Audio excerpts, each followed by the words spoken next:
Hello दोस्तों, नमस्कार। आपका स्वागत है मेरे चैनल पर। टेस्ट पेपर 20 के साथ आज हम हाजिर हो चुके हैं, है ना। टेस्ट पेपर 20 में जितने जीव विज्ञान के क्वेश्चंस थे ना, वन लाइन फैक्ट के साथ, उसको ही ऑप्शन के थ्रू रखा गया है, ऑब्जेक्टिव टाइप क्वेश्चंस। तो 20 तक क्वेश्चंस हमने देख लिए थे। आज हम 21 से स्टार्ट करते हैं। तो 21 से स्टार्ट कर लेते हैं कि किस टाइप के क्वेश्चन जीव विज्ञान के थ्रू दिए गए हैं, है ना। देखिए, अम्ल वर्षा का मुख्य अवयव क्या है। अम्ल जो वर्षा है उसका मुख्य अवयव है सल्फर डाइऑक्साइड, है ना। सल्फर डाई जो ऑक्साइड है वो अम्ल वर्षा का मुख्य अवयव है। अधिक विकिरण के संपर्क में आने से रोग होता है। जब आप अधिक विकिरण के संपर्क में आ जाते हो तो कौन सा रोग होता है, तो कैंसर रोग होता है। विकिरण ज़्यादा के संपर्क में आते हो तो कैंसर के रोगाणु उत्पन्न होकर कैंसर रोग होता है। अब वो कहीं भी हो सकता है, लेकिन कैंसर रोग होता है अधिक विकिरण के संपर्क में आने। चर्म रोग किस विटामिन की कमी के कारण होता है।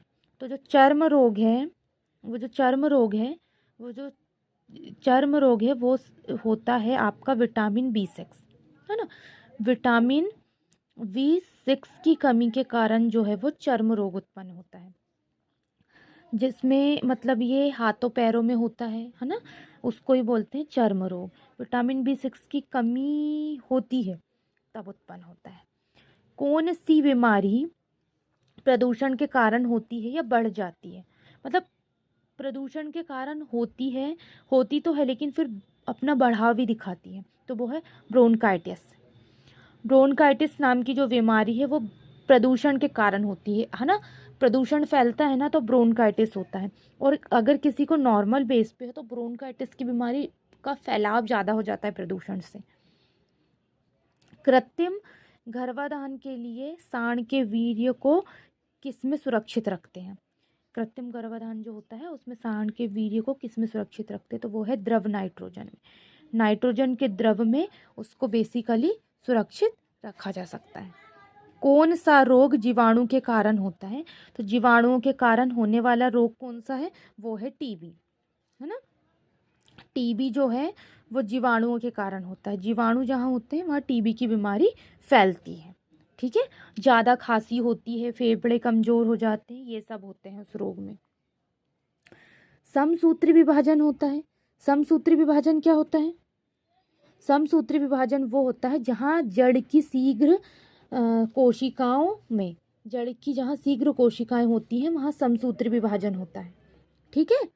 जड़ की शीघ्र कोशिकाओं में सरीसृप वर्ग का अध्ययन कहलाता है। जहाँ सरीसृप वर्ग का अध्ययन होता है वो क्या कहलाते हैं, हेप्टोलॉजी। हर्पेटोलॉजी, ये हर्पेटोलॉजी जो है ये कहलाता है आपका सरीसृप वर्ग के जो भी जीव होते हैं उनकी, उसको कहते हैं सरीसृप वर्ग के जो जीव होते हैं, है ना। सरीसृप वर्ग के जो जीव होते हैं वो कहलाते हैं आपके हर्पेटोलॉजी। लीवर में भविष्य के लिए कौन सा विटामिन भंडारित होता है। कौन सा विटामिन भंडारित होता है, विटामिन ए।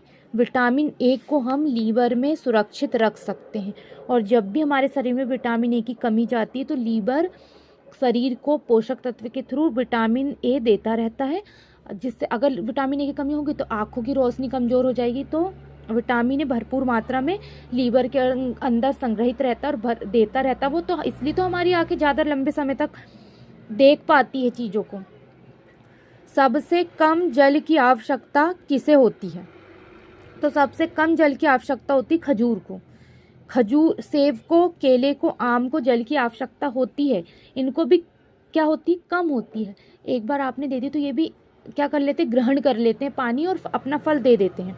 लेकिन खजूर का जो पेड़ है उसको बहुत कम आवश्यकता होती है। इन तीनों की अपेक्षा, सेब, केला और आम की अपेक्षा खजूर को बहुत बहुत बहुत कम, क्योंकि ये बिना मतलब एक बार पानी मिल गया तो वही पानी से अपना फल देते रहता है। तो खजूर जो है उसको बहुत कम जल की आवश्यकता होती है, ठीक है। तो हमारा 30 नंबर तक, है ना, क्वेश्चंस हो गए हैं। 21 से यहाँ से देखे थे हमने, है ना। टेस्ट पेपर 20 में 21 से देखे थे, 30 तक ये पूरे क्वेश्चंस हो गए हैं, ये आप देख लीजिएगा। 31 से हम नेक्स्ट वीडियो में स्टार्ट करेंगे, है ना। तो आज के लिए बस इतना ही। धन्यवाद।